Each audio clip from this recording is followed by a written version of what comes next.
Louvado seja o nosso Senhor Jesus Cristo, para sempre seja louvado. Querido irmão, querida irmã, você que tem me acompanhado nessa jornada missionária, te convido mais uma vez a dar um joinha, a acionar o sininho, a compartilhar, fazendo sempre isso. E o YouTube reconhece a legitimidade e a importância dessa grandiosa missão.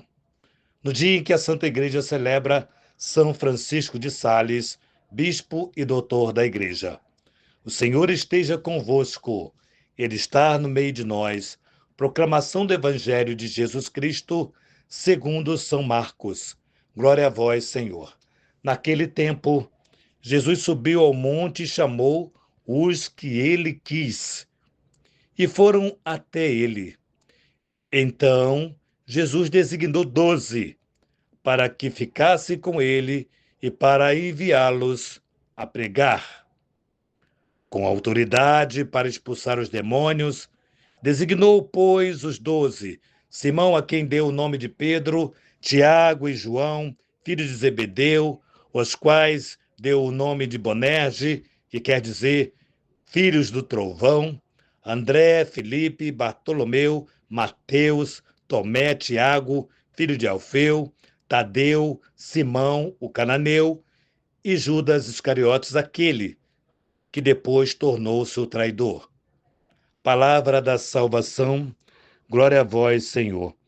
O evangelho de hoje é muito interessante porque, primeiro, mostra que a escolha de Jesus foi uma escolha livre, independente, porque já diz aqui a visão de Marcos, dizendo assim, ele chamou aquele que ele quis. Ou seja, foi um desejo particular do Senhor. Ele escolheu estes, e não aquele nem aquele. Escolheu estes. Então, este ele escolheu porque quis escolher. Então, é um ponto muito importante para a nossa reflexão de hoje, porque muitas vezes eu fico imaginando a pessoa que é responsável por uma formação, por exemplo, de uma casa de formação, que é responsável pela vocação em dizer que este vai, este não vai, esse tem vocação, este não tem, é muito complicado, é muito complicado. Dizer que o Senhor chamou você e não chamou você. É muito complicado. É muita ação do Espírito Santo. Precisa muito da ação do Espírito Santo para poder ajudar nesse discernimento de perceber aquele que o Senhor chamou e aquele que o Senhor não chamou. É uma missão árdua. Nós precisamos rezar pelas casas de formações espalhadas pelo mundo inteiro, para que o Espírito Santo possa conduzir aqueles que têm o papel de sinalizar uma vocação verdadeira. Bom, enfim, é duro, é dureza. É só mesmo tendo uma vida de oração profunda para ter um bom discernimento diante do chamado de alguém. E aqui vai dizer por que Jesus chamou. Ele poderia fazer sozinho? Sim, pode, sempre Jesus pode, tudo pode, Deus tudo pode, mas ele quis chamar um grupo de pessoas para colaborar com ele.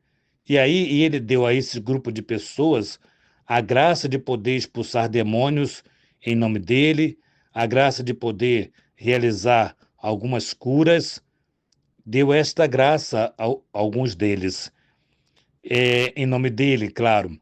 E aí vai selecionar aqui os nomes daquele que ele escolheu, daquele que ele chamou, né? E vai enumerar todos eles. E é interessante aqui que escolheu Judas Iscariotes, diz o final do Evangelho, com muita veemência, aquele que depois o traiu. Ou seja, é, Jesus sabia que ele ia traí-lo? Certamente sim. Mas Jesus sempre quer dar chance de você olhar para dentro de você mesmo, quer dar chance de você rever a sua postura, a sua vida, aquilo que você possa estar agindo, achando que está agindo em nome de Jesus ou para Jesus. Jesus está sempre dando chance para nós, para percebermos que o caminho que nós estamos tomando ou está agradando a Deus ou não está agradando a Deus. Então é muito interessante. Depois ele tornou o traidor, porque antes não era bem assim. Era muito fiel a Jesus, era muito prestativo, digamos assim, mas enfim, teve as suas consequências, né? Toda ação tem as suas consequências. Mas o mais importante aqui é esse chamado a colaborar com o projeto de Deus.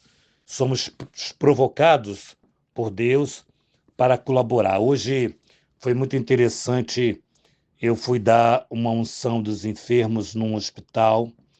Foi muito interessante. A senhora, bem idosa mesmo, se não tem 100 anos, está bem perto, não sei, mas bem perto. E ela rezou, achei tão bonito, porque ela estava incomunicável, não estava de coma, não, mas estava incomunicável, não falava nada, e ela rezou Ave Maria. Ela rezou, e achei tão bonito isso.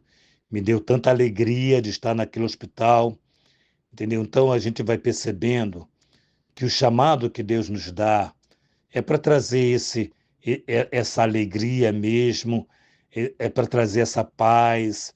E ela estava numa paz, eu fiquei muito feliz com essa senhora, que eu pude ministrar a unção dos enfermos. Então é uma experiência assim tão bonita do serviço a Deus. Quando nós estamos trabalhando para o nosso Senhor, claro que tem dificuldade, claro que tem situações que fogem do nosso controle, né? Muitas vezes isso acontece mesmo, mas é preciso, vivenciando essa alegria, sabe? Acreditar na ação de Deus, acreditar no poder de Deus e acreditar que você está ali em nome dele, que você está ali naquele hospital, naquele cemitério, naquela família, onde quer que você está em nome dele. Então isso é muito importante enfatizar na palavra de Deus para nós hoje. Essa riqueza dessa palavra de Deus para nós hoje, Jesus escolheu, chamou aqueles que ele quis.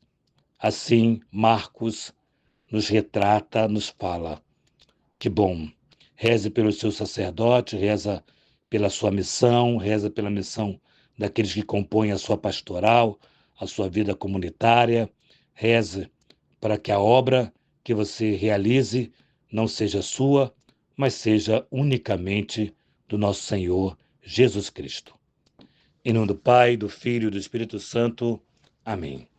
Que nossa patrona Santa Faustina nos enriqueça com o diário, que São José, esposo da Santíssima Virgem, nos dê a graça da fidelidade e que Maria Santíssima, nossa mãe, rainha do clero, nos conceda uma casa para cuidarmos de sacerdotes.